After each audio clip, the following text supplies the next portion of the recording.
ورجب تەواو بووە چەند ڕۆژێکە هاین لە ناو مانگی شەعبان مانگە گەلێ پیرۆزە. ئەم مانگە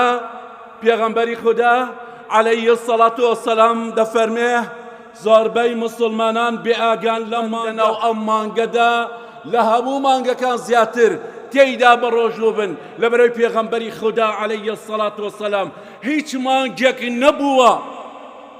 جگە لە ڕەمەزان نەبێکەوە بە کاملی بەڕۆژوو بووە ئیلا لە دوای ڕەمەزاندا ئەو مانگەی کە پێغەمبەری خوددا کە زۆر تێیدا بەڕۆژوو بووە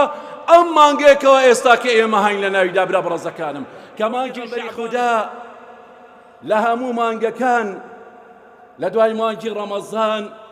زیاد لە ناو شەعباندا بەڕۆژوو بووە. لەبەرەوەی برا بەڕێزەکانم خۆی دەفەرمێ فەیەقول النەبی صلی الله علیه وسلم پێغەمبەرمان سەڵات و سەلامی خودای لێبێ براکانم وەصفی و ثەنای ئەم مانگەمان بۆ دەکات.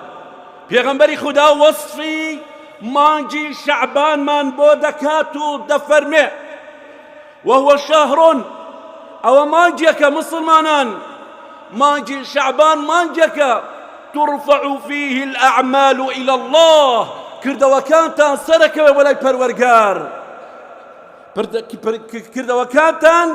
سەردەکەوێ بەلای پەروەرگار فأحب أن يرفع عملي وأنا صائم منش پێم خۆشە کە کردەوە لە مانگی شەعبانە بەرزە بێتەوە بەلای پەروەرگار پێم خۆشە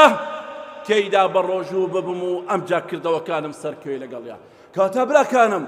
بەس نوێژەکانتان سەر مەخەن بەڵکو لەگەڵیدا بەڕۆژوو بن بە ڕۆژەکەی بۆی ئەجر و پاداشتی ئەم مانگەتان لەدەست نەچێ کردەوەکانتان بۆی بە کاملی بۆ بنووسرێ ئەگەر ڕۆژوشی لەگەڵدا بێت. کاتە برا بەڕێزەکانم